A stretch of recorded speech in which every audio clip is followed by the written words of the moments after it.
जय श्री राधे श्रीमद्भागवत महापुराण नवम स्कंद अथ चतुर्विशोऽध्याय। विदर्भ के वंश का वर्णन। सूर्य सुखदेव जी कहते हैं, परीक्षित राज, विदर्भ की भोज्या नाम की पत्नी से 3 पुत्र हुए, कुश, कृत और रोमपाद। रोमपाद विदर्भ वंश में हुआ, वो बहुत विदर्भ वंश में बहुत ही श्रेष्ठ पुरुष हुए। रोमपाद के पुत्र बधु बधु रोमपाद के पुत्र बभ्रुक, कृतिका, उसी और उसी का चेद। राजन, इस चेद के वंश में दमोघोष और एवं शिशुपाल आदि हुए। कृतका का पुत्र हुआ का कुंती का धृष्ट का नैऋत्य, नैऋत्य का दसाई और दसाई का व्योम का जीमूत का प्रकृति, विकृति का भीमरथ का नवरथ का दशरथ हुआ। दशरथ से शकुनी से कराम्बी से देवरात से देवछत्र से मधु से कुर्वश से अनु हुआ। अनु से पुत्रहोत्र से आयु और आयु से सत्वात का जन्म हुआ। परीक्षित, सत्वात के 7 पुत्र हुए। भजमान, भजे, दव्य, वृष्णि, देवव्रध, अंधक और महाभोज। भजमान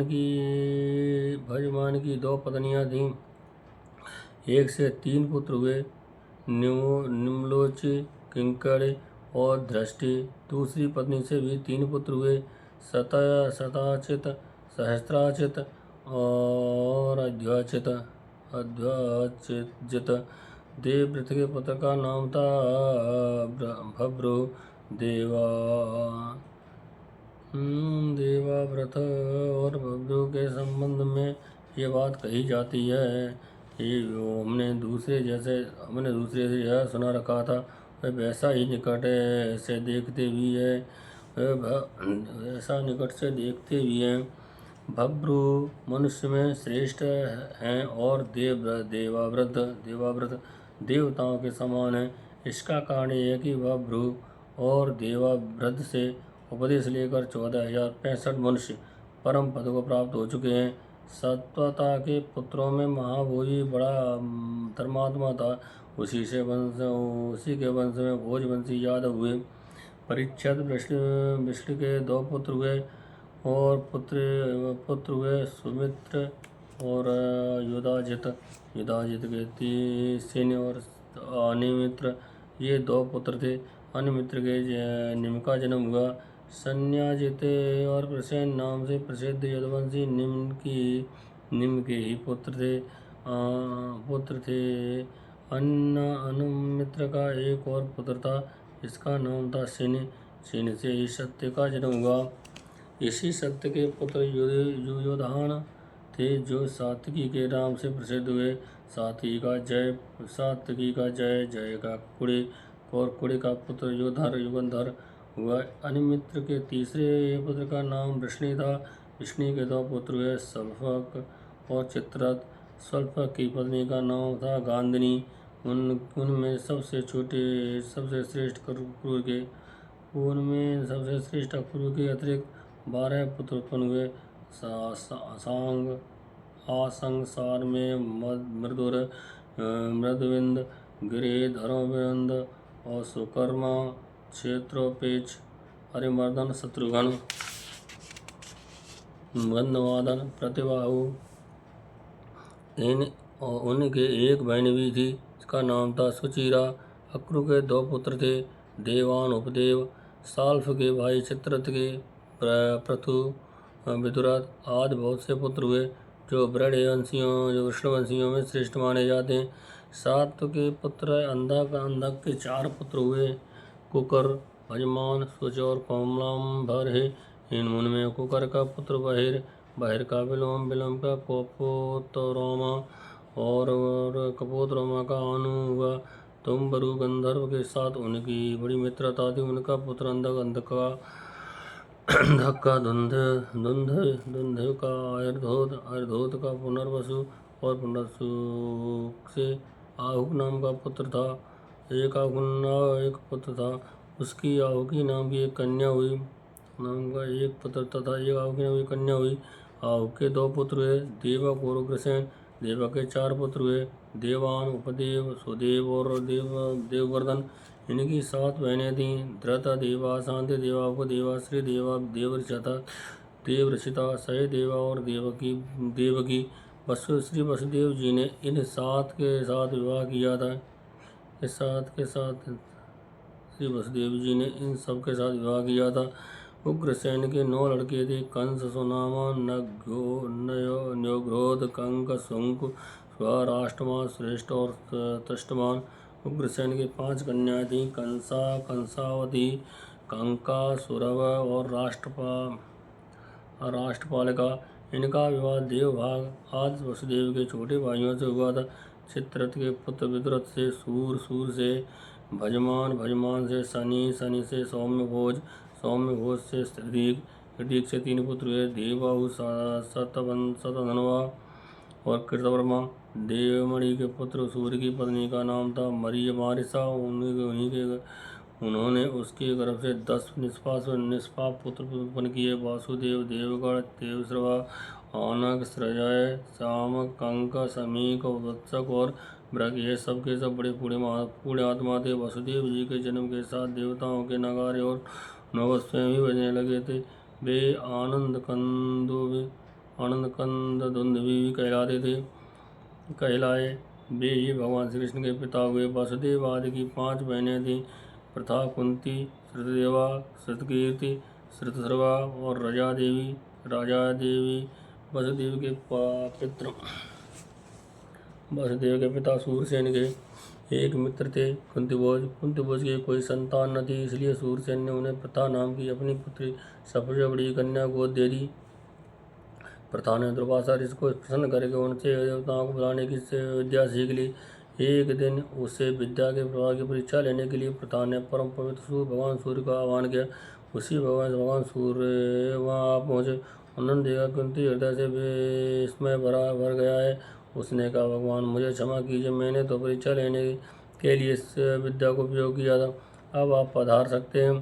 सूर्यदेव ने कहा, देवी मेरा दर्शन निष्फल नहीं जाएगा और नहीं हो सकता, इसलिए सुंदरी अब मैं तुमसे एक पुत्र उत्पन्न करना चाहता हूँ। हाँ अवश्य ही तुम्हारी यौन दूषित न हो, इसका उपयोग मैं कर दूंगा।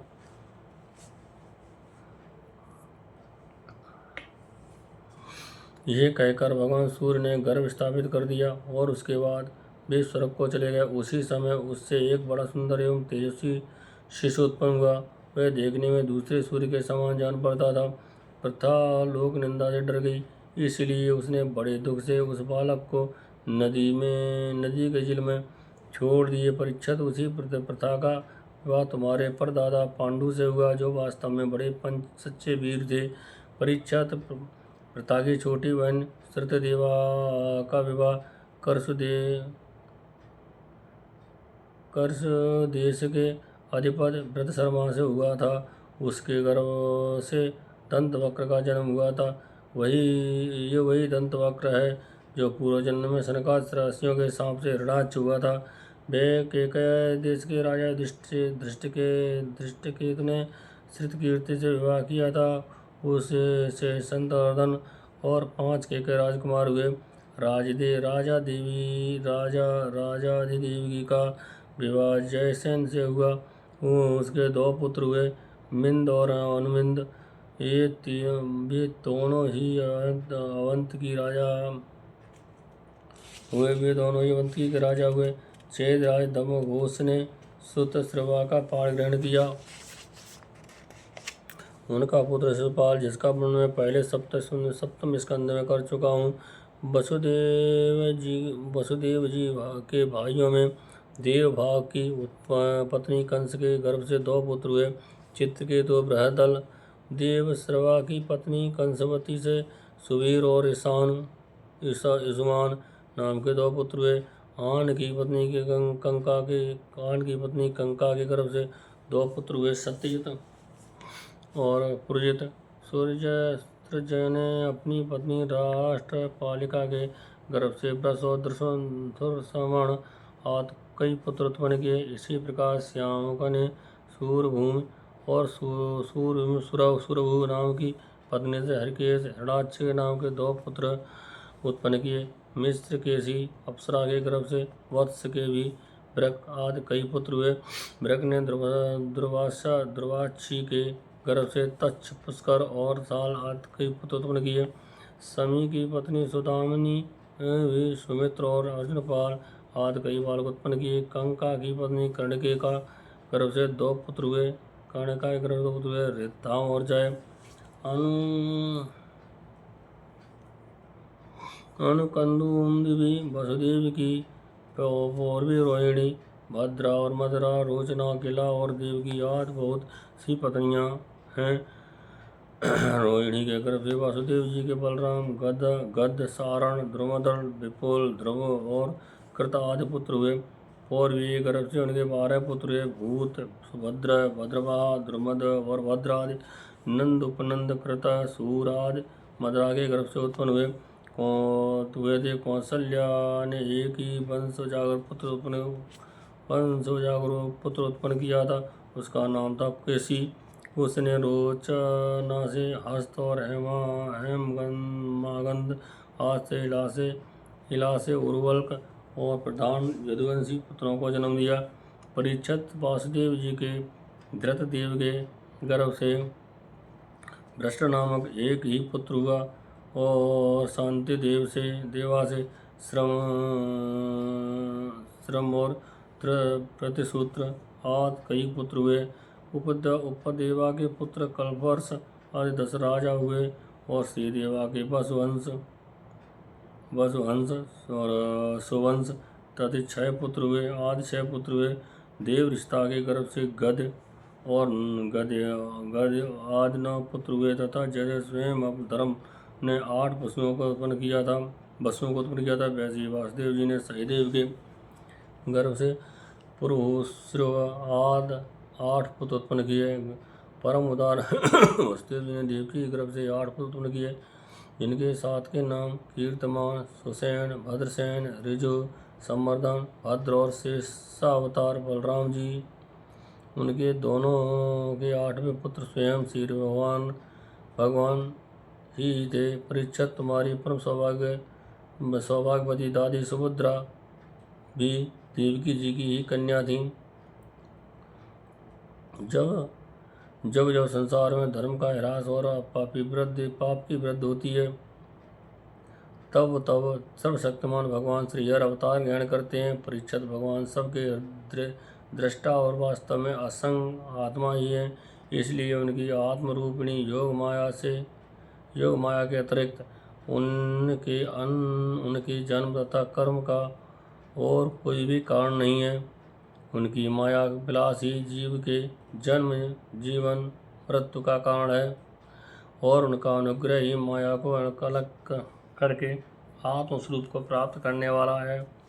जब असुरों ने राजाओं को भेष धारण कर लिया और कई अश्विनी सेना इकट्ठी करके वे सारी पृथ्वी को रोधने लगे, तब पृथ्वी का भार उतारने के लिए भगवान मधुसूदन बलराम जी के साथ अवतीर्ण हुए। उन्होंने ऐसी लीलाएं की जिनके संबंध में बड़े बड़े देवता मन से अनुमान भी नहीं कर सकते। शरीर से करने की बात तो अलग ही रही। पृथ्वी का भार तो उतारा ही, साथ ही कलयुग में पैदा होने वाले भक्तों पर अनुग्रह करने के लिए भगवान ने ऐसे परम पवित्र यश का विस्तार किया, जिसका नाम और श्रवण करने से ही उनके दुख शोक और अज्ञान सब के सब नष्ट हो जाएंगे। उनका यश क्या है? लोगों को पवित्र करने वाला श्रेष्ठ तीर्थ है। संतों के कानों के लिए तो सब साक्षात अमृत ही है। एक बार भी यदि कान की अंजलियों से उसका आचमन कर लिया जाता है तो कर्म की वासनाएं निर्मूल हो जाती हैं। परीक्षित, भोज, वृषण, अंधक, मधु, सूरसेन, दासर, कुरु, संजय, पांडुवंशी वीर निरंतर भगवान की लीलाओं के आदरपूर्वक सराहना करते रहते हैं। उन श्यामल शरीर सर्वांग सुंदर तथा उन्होंने उस मनोरम विग्रह से तथा अपने प्रेम भरी मुस्कान, मधुर चितवन, प्रसाद पूर्ण वचन और पराक्रम पूर्ण लीला के द्वारा सारे मनुष्यों को आनंद सराबोर कर दिया था। भगवान के मुख कमल की शोभा तो निराली थी।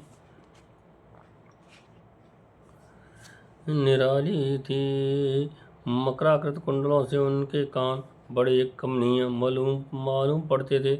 उनकी आवाज़ कपड़ों का सौंदर्य और भी खिल उठता था। जब वे विलास के साथ हंसते थे तो उनके मुख पर निरंतर रहने वाला आनंद में मानो बाढ़ सी आ जाती थी। सभी नर नारी अपने नेत्रों के प्यालों से उनके मुख की माधुरी का निरंतर पान करते रहते थे, परंतु तृप्त नहीं होते। ये उसका रस लेकर आनंदित तो होते ही, परंतु पल के निगराने से उनके गिराने वाले नेम पर खींचते रहते थे। लीला पुरुषोत्तम भगवान अवतीर्ण हुए मथुरा में वसुदेव जी घर, परंतु वहाँ रहे नहीं। वहाँ से गोकुल में नंद बाबा के घर चले गए।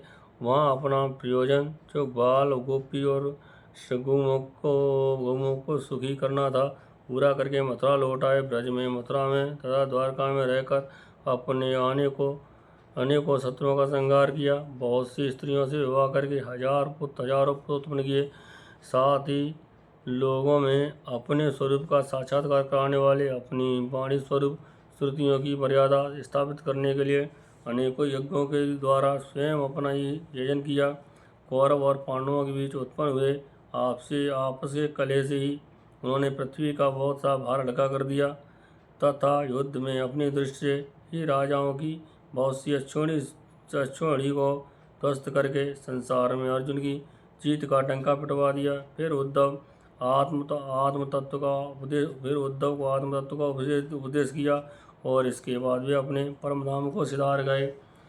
इति श्रीमद्भागवते महापुराणे वैयासिक्याम् अष्टादशसहस्रायां परमहंसायां संहितायां नवमे स्कन्धे श्रीसूर्यवंशानुकीर्तने यद्वंशानुकीर्तन नाम चतुर्दशोऽध्याय।